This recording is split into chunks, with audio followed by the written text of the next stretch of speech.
This is my brand new recording contract. 25 albums, baby. We're in business. Ranking every Charli XCX project. We are here ranking every Charli project. These are her albums, including the mixtapes, but we're going through True Romance, Sucker, Number One Angel, Vroom Vroom, that one EP we're counting, Pop 2, Charli, How I'm Feeling Now, and Crash. 8 things to be ranked, from least good to best. I'm here with Jamila. Her albums are very her, but also at the same time very different, from one another. They're all very distinct, and she all has her eras. So I feel like she's a good artist to rank and see. And I feel like everyone has different rankings. I don't think there's one definitive ranking. I mean, maybe yours, maybe mine. We'll see how much confidence we bring to it. But for mine, the least good project, the one that I just don't even see me going back to, it's gonna have to be True Romance. And I say True Romance because when I listen to it, honestly, nothing sounds too bad, but it feels like, and it's honestly more distinct than an album like Sucker, but there's less songs that are distinctly like, oh, this is the one I want to go back to and listen to. This is the single that I want to go back and listen to. I feel like she was still kind of finding her footing here and there, and there's really nothing that I'm skip. But there's some things that are a little less memorable on that album. There's some things that are just okay, and then there's some things that do sound kind of good, and you can see where she's gonna go. I mean, she has Brooke Candy on the album, which is a weird 2013 pick that you still see her working with her 6 years later. What did I say that was wrong?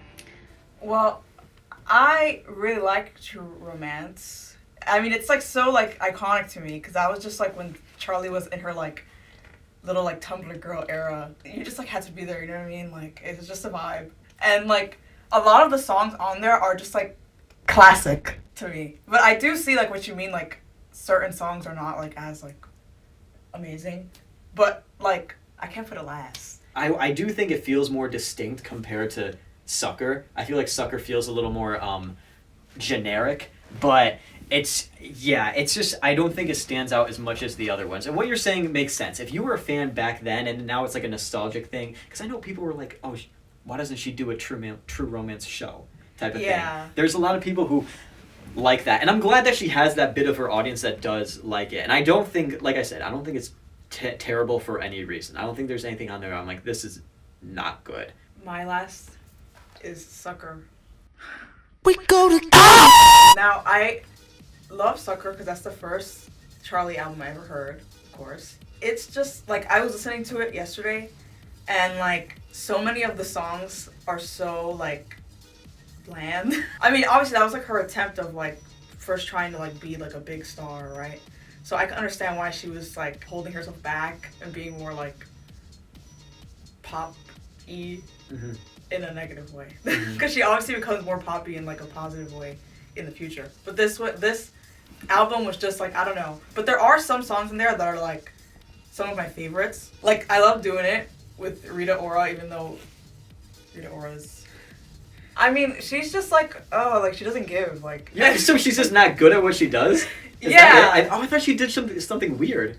I mean, she covered Kate Bush really badly. Oh, okay. You gotta see that video. Running up that road, be running up that hill. The only thing that kind of brings up Sucker are those big singles, and Sucker is my second one, my number 7. Sucker has, Boom Clap is really amazing. It's really good, and I think it stands the test of time. The Boom Clap remix that they did for Crash sounds so good to my ears. I think that song deserved to be as big as it is, and I think that honestly it feels similar to Crash, as in she's not exactly selling out in a phrase, but she's trying to make a popular album where I think some of the life gets lost. But I do think that an album like True Romance has a better average of songs, they all around the same field, where Sucker has some really good songs and some songs that are just meh. Very meh. That's why I put it last. Because it's just the amazing songs can't make up for the songs. True Romance had its cult following, And then when Sucker came out, people were like, oh my god, like, she changed. Like, she's not like the girl I used to know. Uh-huh. That kind of criticism of it is kind of just like, oh, like, dumb to me. Like, I don't get it. What is your number 7? Crash. I remember you being like Crash was your least favorite for a while, and I was like, come on, it's not that bad. Okay. Talk to me about Crash. When Crash Insane! first came out, I was really, again, like, I just, like, it didn't click for me.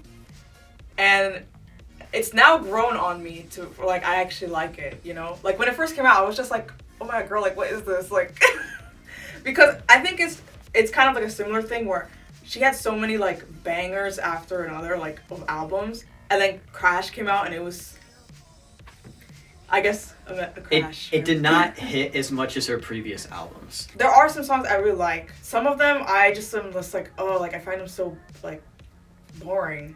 There's some things on the end of that album that really are, and they do not stand the test of time. And songs like, what is the one with Caroline Polachek? Yeah. That song, when it first came out, I have a video of it, and I really, really liked it, but it really, at this point, just feels like a song that is held up by the features, and like on its own, it just is okay. There are good songs on there. Baby is amazing. I really, really like that song. I love Lightning. Lightning is my favorite on the album. Can I see the track list? The deluxe tracks are still honestly not that bad. Oh. No, they're not that bad. Let me tell you. There's one that I think it's one of her worst songs. What do you think about me? Which one is that? Play it again. Oh, this one there's like, I don't give a fuck. Yeah. Oh my god. I was like, girl, what is this? I really do like Move Me, Baby, Lightning. I like a lot, and I think that's why I like Crash more than other people. And Crash is my number 6 actually. I do think that I like this album a lot more than other people. I listen to it a lot more, but I still don't like Yuck.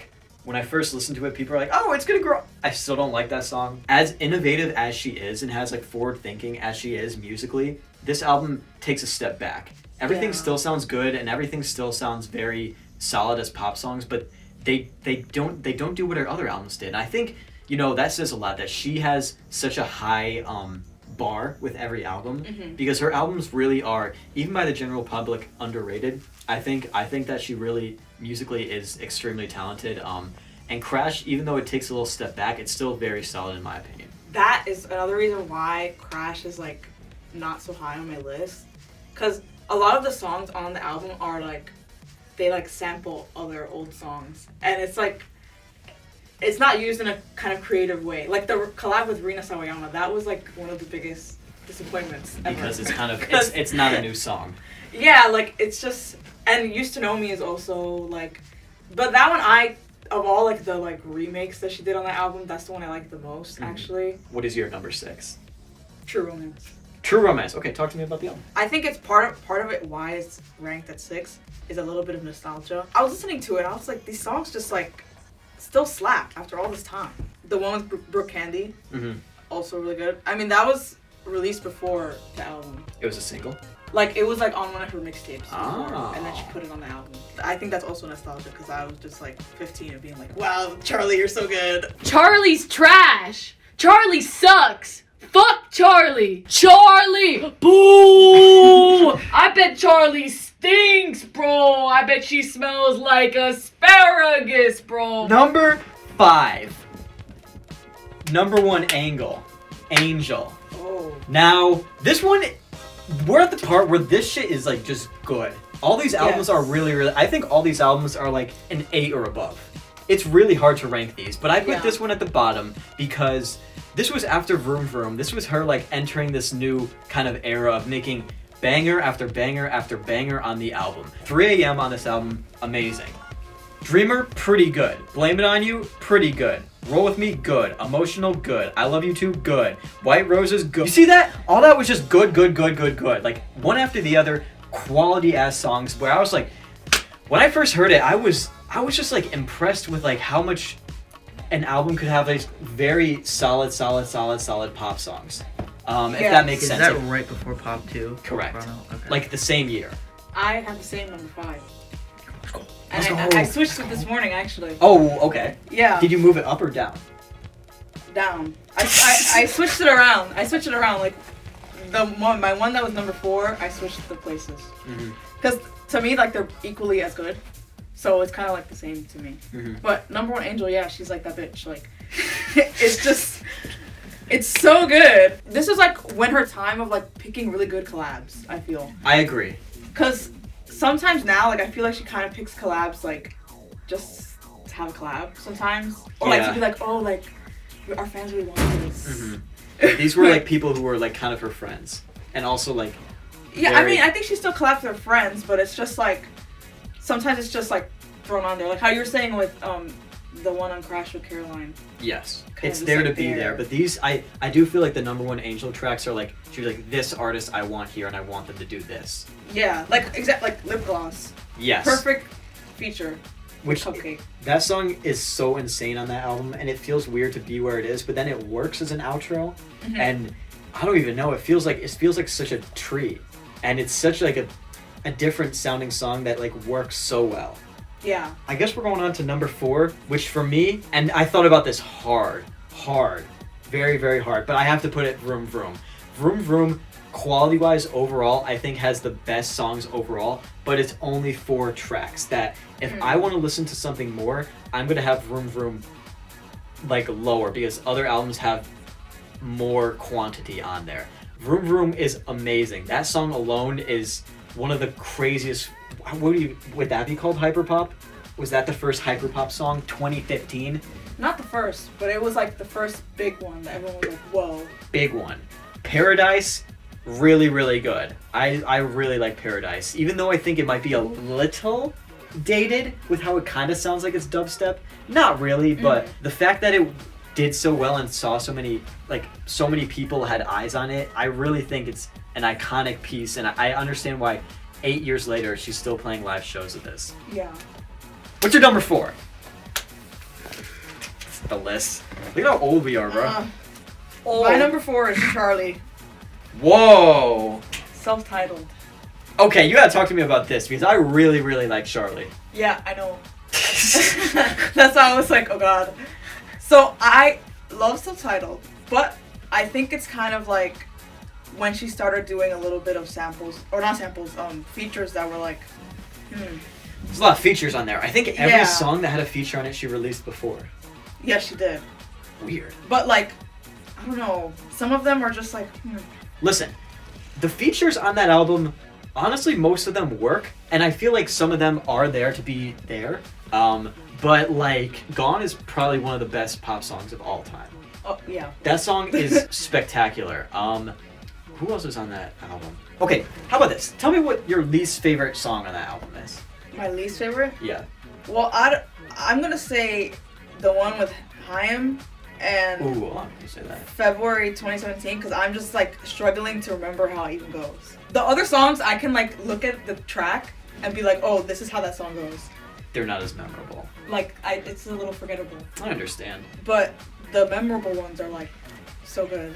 Oh my god, I'm going to talk about Charli more later because I definitely have it a little higher.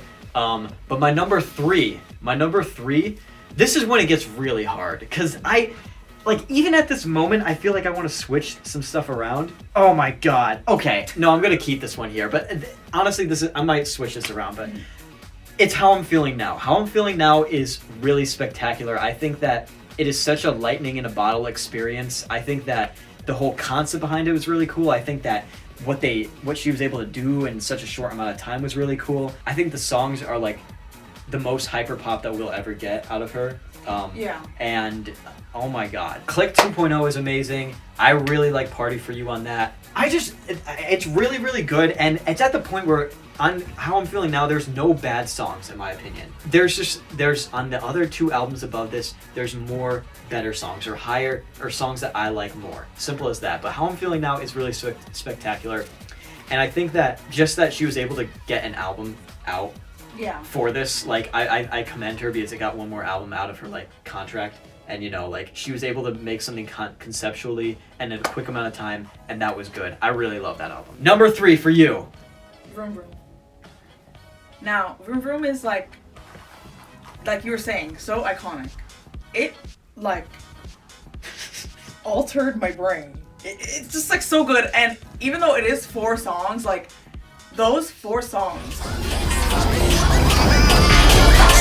They are all one. I'm like at a loss for words. Like, it was just so amazing, and I don't know. Like, I remember listening to it for the first time, and it was like that who said that? I think Nicki Minaj. She's like, you're not gonna get it the first time, but you play it 2 or 3 times more, and it's gonna click. She said that about Vroom Vroom or just about her? No, own about her own music. Oh, okay. But I like think that about Vroom Vroom, cause like when I first heard it, it was coming out of Sucker. I can't imagine. So I'm like listening to like her being like, oh yeah, like we're gonna break the rules or whatever, like, and then she's just over here with the like being all like dung dung dung, and I was like, whoa. My God, it really is good. And the only thing that holds it back from being higher, because for a while it was at the top, but then I was like, there's more better songs on different albums, and I had to bring it up high, or I had to bring it down because of that. I had to bring it down because it's only 4 tracks. Yeah. But like, when you said that Paradise is a little like dated for you, I disagree. Paradise is one of my favorite songs from her. It's just like so like, I don't know, like you feel so happy listening to it. Like it still makes me feel good. I just think that it dated as in like that kind of sound, like the dubsteppy. Like you're saying, yeah. Boom boom boom boom boom. Because it was around that era, but on the deep end of it. But like if I'm listening to around people, less people are gonna get that song. I am very happy that album exists, and I don't know if these other ones would without that one. Number 2 for me is Charli, and Charli's up this high. It's up this high because I do think that there's like each song is so like 9 out of 10 for me. Like insanely, there's barely a time where I don't think any song in that album is like a 7. There's barely a time where it's an 8. It's just like good. And there's never, I don't think there's anything on the album. No, Gone is probably 10 out of 10. But there's so many 9s out of 10s in my head that it just has to be this high. It came out at a really good time for me. It was freshman year of college. I was just like, I needed some pop thing. There was every single that came out. I was like, I like this. And songs like White Ferrari work very well for me. Songs like Silver Cross are super nostalgic for me now, which is crazy. I can put that album on and everything sounds good. It's just like pop near perfection. You're number 2. The second best Charli project of all time. There's only a couple. There's only 2 I can think of. How I'm feeling now. So for that album, there's only one song that I would be like, which is I Finally Understand. Yeah, I agree completely. Like, even after it's been out for like 2 years or something, it still hasn't like completely grown on me, and that's the only song that I think holds it back. But I think it really is a testament to her artistry and how she's like such an amazing artist, because she was able to produce an album that good in such a short amount of time in those circumstances of like the pandemic. At that time, like nobody knew anything. Like we were all just like, okay, like what if we all die? Like, so she was still able to make that and put it together, and it's like, I think it means a lot to the fans, because a lot of the album was made with like fan collaboration. Like she would go on live and like play like a demo and be like, what do you guys think? Like, what do you guys think about this? And like, I think that's why I like it a lot too, just for like that kind of like sentimental reason. You had one of your videos featured. Yes, from her. She did. She reposted my video, and she put like a clip of it in her like little vlog. That has to mean something. Yeah, I mean, I was just like, oh my god, like noticed by Charli. I really do think that the collaboration behind that album is really special, and yeah, I really don't understand how quickly it was made. I mean, that goes to show that if you just work on something, I mean, no one else had anything else to do other than work on that album. Mm-hmm. But like, it can just come out like that, and I'm just glad that. I'm just so glad that happened. And there's not really an album that did that same kind of thing, because when she did that, I was like, oh, everyone's going to start doing this dumb shit, and it's going to get really cringy. But then no one really did, which honestly makes that album age so much more, or so much better. She was the only artist to have the balls to do it. And guess what we got for both of our number 1? Pop 2. Oh my god, I did not expect you to have Pop 2, and I didn't expect me to have Pop 2 up there, and neither did this man right now. It's to me, that's like the most Charli album. Like, when you think of Charli, that's what you think of. Really, it is really definitive, and I agree completely. And I gotta, like, the collabs on that one, it's like, the reason why Charli is lower is because she had similar collaborators, and it's like, okay, so they're just trying to do Pop 2. Mm-hmm. Double. Like, Pop 4. Yeah. I do agree, and I think the collabs on Pop 2 are better. Oh my god. There's only one that's a little. Oh, we know the one. I think everyone knows. What's his name? Jay Park. Why? Okay, why is that? Do people not like him, or do people just not like the feature? I think it's a combination of wait, both. like you with tenor. Yeah, he just like comes on the track really like Abruptly. It's kind of just like yeah, and like it's like whoa, but he's just a little like he's a questionable guy. Is he? What has he done? I mean, he's not like problematic. He's just like cringy. Oh, okay. But he's a Korean rapper, and he used to be in a K-pop band, and he got kicked out of the band because he said like Korea sucks. What is the first track? Backseat. Oh my Harley god. Richardson. When I first heard Backseat, I remember it because I was listening with headphones and I was like, it was kind of a click moment where I was just like, what the? Like, I did not. How can anyone even think of combining songs like that? Out of my head, that's a pop perfection song. Both of those songs, 10 out of 10. Lucky is still pretty good, but not like that. Tears, first time I heard Caroline Polachek, oh my god, the screaming atop like the instrumental in the background. Every song is even Delicious. I did not expect Delicious to be so good, and then it has that breakdown at the end. Delicious is my favorite collab with her and Tommy Cash. And there's a lot. It's really good. It's really good. Like I don't know, like yeah, that like the end is really good, and I don't know, his verse like works well in it. Surprisingly. Yeah. I really like when I first heard him. I was like, and then I started. Because he's like such a weird guy. Yeah. But then on this song, like they somehow like made him sound like hot. I was like, okay, Tommy Cash, come through. I even really like Porsche. Porsche is really good, yeah. There's like on that album. There's nothing. Honestly, I think there's no song that goes. Maybe Lucky is like an 8 out of 10, but even then I still like it. Everything is like there's so many 10s out of 10 on that album. It's so spectacular, and I think it goes to show that we both agree that it's the top one. You know, me more of a casual fan, and you the well-endured fan. Yes. We both see that as that number one spot. Whenever she releases a new thing, like I'll be like, oh my god, this is my favorite, right? But then like time will pass, and like the initial like rush of her new album will wear off, and then I still go back to Pop 2 being like, no, this is the best. Like I gotta be real with myself. I agree. I like Fancy. Ooh, I like Royals by her too.